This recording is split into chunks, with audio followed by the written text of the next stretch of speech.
Hi friends, ఈరోజు జర్మనీలో ఉన్నటువంటి డుసెల్డార్ఫ్ నగరంలో కేటు వాణిజ్య భవనం ఇది. ఇక్కడ కనపడుతున్నది కేటు వాణిజ్య భవనం. ఓకే ఫ్రెండ్స్, ఈ వీడియో కనుక స్కిప్ చేయకుండా ఎండ్ వరకు చూడండి. ఇది చాలా ముఖ్యమైన అటువంటి వార్త. జర్మనీలోని డుసెల్డార్ఫ్ నగరంలో కేటు వాణిజ్య భవనము ఇక్కడ వాతావరణ మార్పులకు అడ్డుకట్ట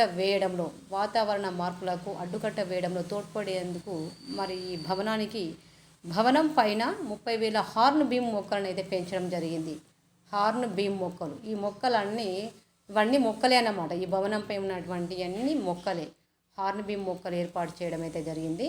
వాతావరణం నుంచి 80 చెట్లు ఎంత కార్బన్ డైఆక్సైడ్ను గ్రహిస్తాయో అంతే మొత్తాన్ని ఈ మొక్కలు పీల్చుకుంటాయి. 80 చెట్లు ఎంత కార్బన్ డైఆక్సైడ్ను గ్రహిస్తాయో అంతే మొత్తాన్ని ఈ మొక్కలు అయితే పీల్చుకోవడం అయితే జరుగుతుందని ఇక్కడ ఇవ్వడం జరిగింది. ఇది చాలా ముఖ్యమైన వార్త. జర్మనీలోని డుసెల్డార్ఫ్ నగరంలో కేటు వాణిజ్య భవనం ఇది భవనము లాగానే అంటే ఆ మొక్కలతోటి ఏదో ఒక రేకుల షెడ్ లాగా కనపడుతుంది కదా, అది రేకుల షెడ్ కాదండి, ఒక పెద్ద భవనం అన్నమాట. ఇక్కడ చూసినట్లయితే ప్రపంచంలోనే అతిపెద్ద ఐఫోన్, ఇక్కడ ఐఫోన్ కనబడుతుంది కదా, ఈ ప్రపంచంలోనే పెద్ద ఐఫోన్ను మరి బ్రిటన్లో ఉన్నటువంటి భారత సంతతికి చెందినటువంటి అరుణ్ మైనీ గారు మరి దీన్ని అయితే తయారు చేయడం జరిగింది. ఎందుకనంటే ఇతడికి అరుణ్కు గిన్నిస్ గుర్తింపు రావడం జరిగింది, గిన్నిస్ రికార్డు పొందాడు. యాపిల్ సంస్థ ఐఫోన్లకు ప్రపంచవ్యాప్తంగా ఉన్న డిమాండ్ తెలిసిందే కదా. మరి ప్రస్తుతం ఉన్న demand top end iPhone 15 pro max 6-7 అంగుళాల స్క్రీన్ తోటైతే అందుబాటులోకి తేవడం జరిగింది. పెద్ద ఎత్తున అంటే చాలా పెద్దదన్నమాట. ఈ ఐఫోన్ స్టాండ్ ఉంది, దీనికి అన్నీ కనబడుతున్నాయి కదా, ఇక్కడ స్టాండ్ ఇవన్నీ ఉన్నది. ప్రతి ఒక్క యాప్లు అయితే ఇందులో ఉన్నాయి. పెద్ద పెద్ద కెమెరాలను కూడా అమర్చడం అయితే జరిగిందట. ఇతడు యూట్యూబ్లో కూడా చాలా ఫేమస్ కావడం జరిగింది, అరుణ్ మైనీ గారు. మరి ఇక్కడ చూడండి, ఇతడు బ్రిటన్లో భారత సంతతికి చెందినటువంటి టెక్ కంటెంట్ క్రియేటర్ అరుణ్ మైనీ గారు. మరి ఇతడైతే గిన్నెస్ గుర్తింపు పొందడం అయితే జరిగింది. యూట్యూబ్లో వీడియోలు చూస్తూ ఆపరేషన్ చేసిందట ఒక నకిలీ డాక్టర్.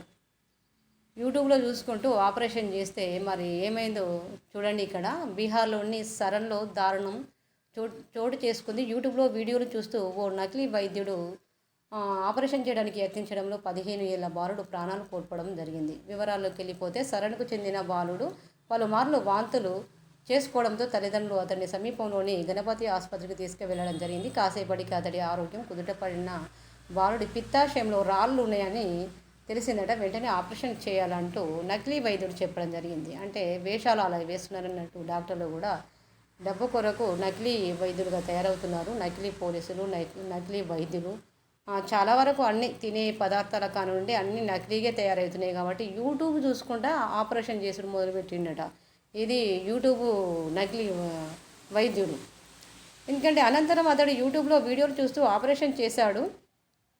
కాసేపటికి ఏమైందనంటే బాలుడి పరిస్థితి విషమించింది. కంగారు పడిన ఆ నకిలీ వైద్యుడు బాలుడిని మరో ఆసుపత్రికి తరలించే యత్నం చేయగా అతడు మార్గం మధ్యలోనే మరి ప్రాణాలు విడవడం అయితే జరిగింది. దీంతో మృతదేహాన్ని అక్కడే వదిలేసి నకిలీ డాక్టర్ సహా సిబ్బంది పరారు కావడం అయితే జరిగింది. ఇంకేం చేస్తారు, ఇక పరారు కాకపోతే నకిలీ వైద్యుడు అనేది తెలిసింది కదా, ఇక పరారు కాకపోతే ఏం చేస్తారు, పారా హుషారు అన్నారు, పరారైపోయిండు. కాబట్టి పోలీసులు ఫిర్యాదు చేయడంతో విషయం వెలుగులోకి వచ్చింది. కేసు నమోదు చేసి పోలీసులు నిందితుల కోసం గాలింపు చేపట్టారు. చేపట్టిన తర్వాత వాళ్ళు దొరుకుతారా? యూట్యూబ్లో చూసుకుంటూ ఆపరేషన్ చేసిండట ఒక బాలుడికి. మంచి వైద్యుడు కదా. ఈరోజు కరెంట్ అఫైర్స్. ఈరోజు పారిస్ పారాలింపిక్స్ జూడోలో కపిల్ పర్మార్ కాంస్యం నెగ్గాడు. 2024 సెప్టెంబర్ 5న పారిస్ పారాలింపిక్స్ జూడోలో కపిల్ పర్మార్ కాంస్యం నెగ్గాడు. కాంస్యాన్ని అయితే ఇతడు నెగ్గడం జరిగింది. సెప్టెంబర్ 5న జరిగిన పురుషుల 60 కిలోల జీవన్ విభాగం కంచు పథక పోరులో ప్రపంచ నెంబర్ 1 కపిల్ 10-0 తేడాతో ఎలిల్టన్ బ్రెజిల్ను ఓడించడం అయితే జరిగింది. పారిస్ పారాలింపిక్స్లో జూడోలో కపిల్ పర్మార్ కాంస్యం అయితే నెగ్గడం జరిగింది. తెలంగాణ రాష్ట్ర ముఖ్యమంత్రి రేవంత్ రెడ్డి 2024 సెప్టెంబర్ 5న హైదరాబాద్లోని హెచ్ఐసిసిలో గ్లోబల్ ఆర్టిఫిషియల్ ఇంటెలిజెన్స్ సమ్మిట్ను ప్రారంభించడం జరిగింది. ఎందుకంటే ఏఐ అనేది ఇది బాగా మరి వైరల్ అవుతుంది కాబట్టి తెలంగాణ రాష్ట్ర ముఖ్యమంత్రి రేవంత్ రెడ్డి గారు 2024 సెప్టెంబర్ 5న హైదరాబాదులోని హెచ్ఐసిసిలో గ్లోబల్ ఆర్టిఫిషియల్ ఇంటెలిజెన్స్ సమ్మిట్ని అయితే ప్రారంభించడం జరిగింది. ఇక్కడ ఫోటోలో కనబడుతున్నట్టుగా సమ్మిట్ని అయితే మొన్ననే ఏర్పాటు చేశారు. సెప్టెంబర్ 5వ తారీఖు నాడు అందరికీ అందుబాటులోకి కృత్రిమ మేధ నినాదంతో తెలంగాణ ప్రభుత్వం దీన్ని నిర్వహిస్తుంది. గ్లోబల్ ఆర్టిఫిషియల్ ఇంటెలిజెన్స్ సమ్మిట్ నిర్వహించడం దేశంలో ఇదే మొదటిసారి. ఇది కూడా చాలా ముఖ్యమైన విషయం అన్నట్టు. ఎందుకంటే ఇది పోటీ పరీక్షలో కూడా రావడం జరుగుతుంది. గ్లోబల్ ఆర్టిఫిషియల్ ఇంటెలిజెన్స్ను ఎక్కడ నిర్వహించారు, మరి ఏ ప్రభుత్వంలో కూడా దీన్ని నిర్వహించడం జరిగింది, ఎన్నోసారి అని కూడా రావడం అయితే జరుగుతుంది. ఇవి చాలా ముఖ్యమైనది. ఈ సందర్భంగా సీఎం ఏఐ రోడ్ మ్యాప్ను కూడా ఆవిష్కరించారు. రాబోయే రెండు మూడేళ్ల రాష్ట్రంలో ఏఐ అభివృద్ధికి చేపట్టనున్న 25 కార్యక్రమాలను ఇందులో వివరించడం అయితే జరిగింది. అక్కడ ప్రారంభించింది కదా, ప్రారంభించిన తర్వాత ఇక్కడ ఏమేమి అవసరం ఉంటుంది, రాబోయే 2-3 సంవత్సరాలలో మరి ఏఐ అభివృద్ధి ఎలా ఉంటుంది, 25 కార్యక్రమాలను గురించి మరి ఈ సమ్మిట్లో మాత్రము తెలియజేయడం అయితే జరిగింది. మాదక ద్రవ్యాల నియంత్రణ బ్యూరో ఎన్సీబీ చీఫ్గా CRPF director general Anish Dayal సింగ్కు 2024 సెప్టెంబర్ 5న కేంద్రం అదనపు బాధ్యతలను అయితే అప్పగించడం జరిగింది. మాదక ద్రవ్యాల గురించి నియంత్రణలో బ్యూరో ఎన్సీబీఏఐగా CRPF director general Anish Dayal సింగ్కు 2024 సెప్టెంబర్ 5న అదనపు బాధ్యతలను అయితే ఇవ్వడం జరిగింది. ఇక దయాల్ 1988 బ్యాచ్కి చెందిన మణిపూర్ క్యాడర్ అధికారి. ఈ దయాల్ ఎక్కడి వారు అంటే మణిపూర్ క్యాడర్కు చెందినటువంటి అధికారి దయాల్ 1988 బ్యాచ్కి చెందినటువంటి మణిపూర్ క్యాడర్ అధికారి. ఇతనికి కేంద్రం అదనపు బాధ్యతలను అప్పగించడం జరిగింది. మాదక ద్రవ్యాల నియంత్రణలో ఈ అధికారికి అయితే బాధ్యతలను ఇవ్వడం అయితే మన రాష్ట్ర తెలంగాణ ప్రభుత్వం అయితే ఇవ్వడం జరిగింది. ఫ్రాన్స్ అధ్యక్షుడు ఇమ్మాన్యుయల్ మెక్రాన్ 2024 సెప్టెంబర్ 5న ఆ దేశ నూతన ప్రధానిగా మిషెల్ బార్నియర్ను ఎంపిక చేయడం అయితే జరిగింది. మిషెల్ గతంలో ఐరోపా యూనియన్ తరపున బ్రెగ్జిట్ సంధానకర్తగా వ్యవహరించారు. ఈ మిషెల్ ఏం చేశారంటే గతంలో ఐరోపా యూనియన్ తరపున బ్రెగ్జిట్ సంధానకర్తగా కూడా వ్యవహరించడం జరిగింది. ఇతనికి ఏం చేసిందంటే ఈ ఫ్రాన్స్ అధ్యక్షుడు ఇమ్మాన్యుయల్ మెక్రాన్ 2024 సెప్టెంబర్ 5న ఆ దేశ నూతన ప్రధానిగా మిషెల్ బార్నియర్ను ఎంపిక చేయడం అయితే జరిగింది. ఈరోజు కరెంట్ అఫైర్స్. ఓకే ఫ్రెండ్స్, ఈ వీడియో కనుక నచ్చినట్లయితే లైక్ చేయండి, షేర్ చేయండి, సబ్స్క్రైబ్ చేయండి, వీలైతే నలుగురికి షేర్ చేయండి. ఓకే.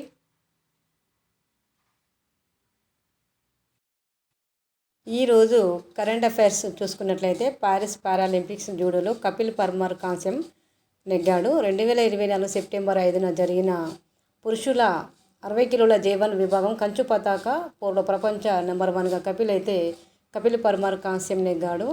మరి 10-0 తేడాతో ఎలిల్టన్ బ్రెజిల్ని అయితే ఓడించడం జరిగింది.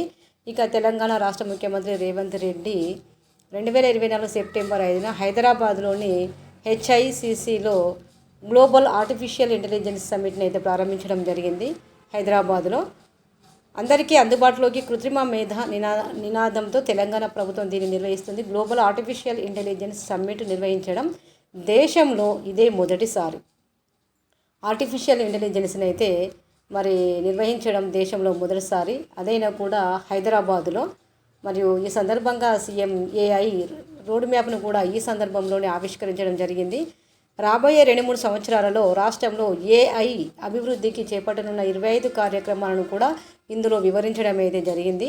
మాదక ద్రవ్యాల నియంత్రణ బ్యూరో ఎన్సీబీ చీఫ్గా CRPF director general Anish Dayal సింగ్కి అయితే అదనపు బాధ్యతలను 2024 సెప్టెంబర్ 5న బాధ్యతలను అయితే అప్పగించడం జరిగింది. సీఎం గారు ఎన్సీబీ చీఫ్గా ఉన్న ఎన్ఎస్ ప్రధాన్ పదవి విరమణ చేయడంతో ఎవరు అనంటే ఈ దయాల్ సింగ్ గారు ఎస్ఎన్ ప్రధాన్ పదవి విరమణ చేయడంతో ఆయన స్థానంలో దయాల్ నియామకం అయితే జరిగింది. దయాలు మణిపూర్ క్యాడర్ అధికారి, ఎందుకంటే 1988 బ్యాచ్కి చెందినటువంటి అధికారి కాబట్టి ఇతనికైతే మాదక ద్రవ్యాల నియంత్రణ బ్యూరోకు మాత్రము చీఫ్గా, సిఆర్పిఎఫ్ డైరెక్టర్ జనరల్గా మరి అదనపు బాధ్యతలను అయితే అప్పగించడం జరిగింది తెలంగాణ రాష్ట్ర ముఖ్యమంత్రి రేవంత్ రెడ్డి గారు.